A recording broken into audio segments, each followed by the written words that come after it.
Hello friends, this is Poonam Rana, working as Senior Assistant Professor at ABF Engineering College, Ghaziabad. Today, I am going to discuss one important topic of computer organization and architecture, that is bus arbitration. So before actually coming to the topic, I am going to describe what is bus arbitration, the need of bus arbitration, different bus arbitration approaches, three bus arbitration methods along with their advantages, disadvantages and applications. Then at the end of this lecture, I am going to describe hybrid arbitration approaches. So, in this video lecture, I am going to describe bus arbitration. So, before coming to the topic that what you mean by bus arbitration, I want to explain the need of bus arbitration. Suppose in a system bus, various devices wants to access a particular bus at a particular point of time. Suppose many devices are connected to the system bus. It can be your arithmetic and logical unit. It can be your control unit. It can be your central processing unit. It can be your processor, or it can be your main memory. So what do you mean by bus arbitration? Actually, bus arbitration is the process by which various devices wants to access to a particular bus, but which devices gets the access to a bus in order to resolve the conflict arises between various devices. Bus arbitration is needed. So I am explaining again why bus arbitration is required. Suppose many devices are competing for a system bus. Suppose arithmetic and logical unit is also there, control unit is also there, your central processing unit is also there, main memory is also there, and every device wants to access to a particular bus at a particular point of time. Suppose at a particular point of time, many devices wants to access to a bus. So what is the solution? That who will grant the bus first? It is totally dependent on in order to resolve this conflict, bus arbitration is needed. Then I am going to explain the need of bus arbitration. Then I am going to explain the different bus arbitration approaches. Then I am going to explain the three bus arbitration along with their advantages, disadvantages and application. Then at the end of this lecture, I am going to explain the hybrid arbitration approaches. Now, what do you mean by a bus arbitration? In a loosely coupled system, all processors can use the system bus simultaneously, but the system bus can be only used by one device at a particular point of time. Hence, there is a context for the system bus. This is called bus arbitration. Now, in this slide, I am going to explain that what do you mean by a bus arbitration. A bus arbitration is the process by which the current bus master accesses the bus and leaves the control of the bus to the next device. Now, what do you mean by bus arbitration? Bus arbitration, suppose at a particular point of time, many devices wants to access the bus, but since only one device can be granted the bus. So how this conflict can be resolved? That which device gets the access to the bus first. This access, this resolution, this conflict can be resolved by a technique called bus arbitration. Device that initiate the data transfer on a given device at a particular time is called bus master. Suppose many devices are connected to the bus, so the device which is responsible for initiating the transfer is called bus master, and the other device will start behaving like as bus slave. Right? These devices share the system bus, and when a current bus master relinquishes another bus, can acquire the control of the processor. Now I think the bus arbitration definition is clear to everybody. I am going to explain the definition of bus arbitration again. Suppose in a system bus many devices are connected. Suppose many input-output devices are connected, processors are connected, and everybody is requesting the bus at a particular point of time. For which device can access the bus? Which device can granted the bus? It is a conflict. For this conflict can be resolved by a technique called bus arbitration. Now I am going to explain the formal definition of bus arbitration. As you can see in the slide, bus arbitration refers to the process by which the current bus master he accesses and then leaves the control of the bus and passes it to another bus requesting processor unit. The controller that has access to a bus at an instance is known as bus master. Right? Now bus arbitration is a process. Bus arbitration is a process by which the next device becomes the master of the bus by transferring the bus mastership to another bus. Now for the arbitration process, we have two types of arbitration process. One is your centralized arbitration and the another one is your distributed arbitration. Centralized arbitration means the single bus arbiter performs the required arbitration. Centralized arbitration means a single bus arbiter is responsible for resolving the conflict. Now distributed arbitration means all the devices participate in the selection of the next bus master. Now there is a difference between centralized arbitration and distributed arbitration. In centralized arbitration, single bus performs the entire process of arbitration, whereas in distributed arbitration, devices participate in the selection of the next bus master. Now bus arbitration method, basically we have three types of bus arbitration method, that is floated by Morris Manu as well as William Stalling. Basically we have three types of arbitration method. This type of slide I am taken from William Stalling. Basically we have three types of arbitration methods, or you can say the three types of bus arbitration techniques. One is your daisy chaining, another one is your polling, and third one is your independent request method. Bus arbitration methods, we have three techniques. One is your daisy chaining arbitration, then we have polling arbitration, then we have independent request method. Now in the bus arbitration scheme, first I am going to explain the daisy chaining arbitration method. In daisy chaining arbitration method, all bus masters use the same bus line for bus request. All bus masters use the same bus line for same bus request. Now, if the bus line is inactive, the bus controller gives the bus grant signal. Now, with the help of this diagram, I am going to explain the working of daisy chaining. As you can see, there is one centralized bus arbiter and module 1, module N. These are the devices that are connected to a single bus arbiter.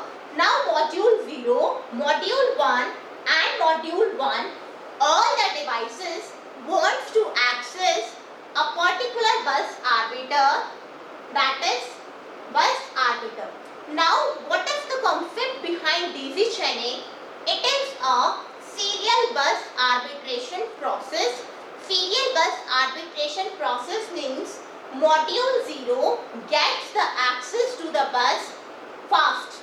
Then module 1 gets the access to the bus. Then module N gets the access to the one, and what is how they are getting the access. In this, it depends on the physical proximity of the devices. The device which is closest to the bus arbiter, gets the highest priority. So in this, module 0 gets the highest priority, and this device will get the access to the bus first. And then comes the number of module 1. Module 1 gets the second highest priority as it is situated quite away from the bus arbiter, and module N gets the least priority as compared to the module 0 and module 1 and module N. As you can see in this diagram, daisy chaining is a centralized bus arbitration scheme, and it follows the serial bus arbitration method. In this, all the devices which are connected which want to access the bus get assigned a fixed priority. And how the priorities are assigned in daisy chaining, the device or the module which is closest to the bus arbiter gets the highest priority, and it will be getting the bus access first. Then the module 1 which has the second highest priority will get the bus access. Then the module N will get the bus access. Now how this thing is actually happening? As you can see in this diagram, all the modules are requesting for the bus arbiter, but the bus is granted to the module 0 first. When module 0 completes all its operation, the bus will be granted to module 1, and after module 1 completed all its operation, the control will be transferred to the module N. Now this is the concept of daisy chaining. In daisy chaining method, the module which is closest to the bus arbiter will get the highest priority, has assigned the highest priority, and the module which is away from the module 0, module N, will get the least priority, and the module N which is quite away from this will get the least priority. This is all the concept of daisy chaining. One by one we are granting the bus to a particular device on the basis of its priority. But how the priorities are assigned? Priorities are fixed. The device which is closest to the bus arbiter will be assigned the highest priority, and the bus will be granted to it. Then the bus which is second closest to the bus arbiter will get the second highest priority, and the module N which is away from the processor will get the least priority. So what is daisy chaining? Daisy chaining basically is a fixed arbitration method. Right? Now I am going to explain what are the advantages of daisy chaining method. So before actually coming to the advantages and disadvantages of daisy chaining arbitration technique, I am going to explain that in this process the design is very simple. As you can see it, we can add number of devices to the bus arbiter. We can add number of devices to the bus arbiter, and the design is very simple and scalable. The design is very simple and scalable, and in daisy chaining arbitration technique, the less number of control lines are required, and also adding new devices to the bus master is easy. Now I am going to explain the disadvantages of daisy chaining. There are various disadvantages of daisy chaining. One, biggest disadvantage of daisy chaining is its fixed priority, which depends on the physical proximity of the bus master with the bus arbiter. That is, the device which is nearest to the bus arbiter will get the highest priority, and the device which is away from the bus arbiter will be assigned the least priority. So the priority is fixed. We cannot change the priority in daisy chaining method. In daisy chaining method, the priority is fixed according to the physical proximity or the physical location of the devices, that how many devices are wanting the access of bus. Now, in this method, the bus is granted serially, one by one. As you can see it, if we want to connect n number of devices, if we want to connect 100 devices, 100 number of devices, then one by one, we need to fill all the requests. One by one, we need to fill all the requests. The bus is granted serially, hence a propagation delay is incurred in the circuit in the daisy chaining arbitration method. Suppose there are 200 devices wants to access the bus at a particular point of time, then the daisy chaining method is serving the request one by one serially. Obviously, the propagation delay incurred is more in the circuit, and therefore it has a poor priority mechanism. There are various disadvantages associated with daisy chaining. Now, if one device fails, as we have already said that daisy chaining is a centralized bus arbitration scheme, failure of one of the devices may fail the entire system. Failure of one of the devices may fail the entire system. Therefore, it has poor reliability. Right? Now, these are the one of the main disadvantages of daisy chaining priority. Now, I am going to explain what are the applications of daisy chaining.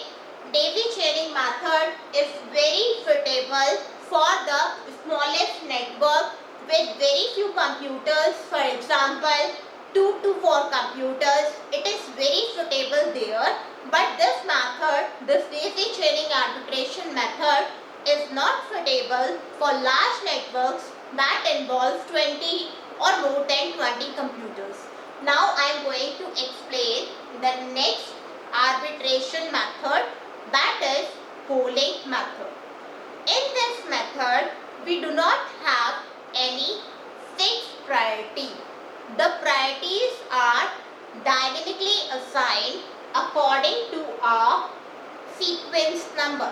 Suppose we want to connect 8 devices. So, in order to connect 8 devices, how many bit combinations are required? In order to connect 8 devices, we require 3 bit combination. Suppose 001 is assigned to device number 1, 001 is assigned to device number 2, 010 is assigned to device number 3, 100 is assigned to device number 5, 101 is assigned to device number 6, 110 is assigned to device number 7, 111 is assigned to device number 8. Now, in this, there is a rotating priority. Suppose the device which has 000 is having the least priority and the priorities are rotated. Suppose at a particular point of time, 00 is assigned to device number 1. So, device number 1 has the lowest priority and the 100 is having the highest priority. Now, as you can see in this method, polling method, in the polling method, there is bus arbiter and module 0, module 1, module n, various devices are connected to it, to the bus arbitrator, and here is you can see the ground pole lines. The ground pole lines, as you can see in this diagram, there are 3 lines. Suppose we want to connect 8 devices.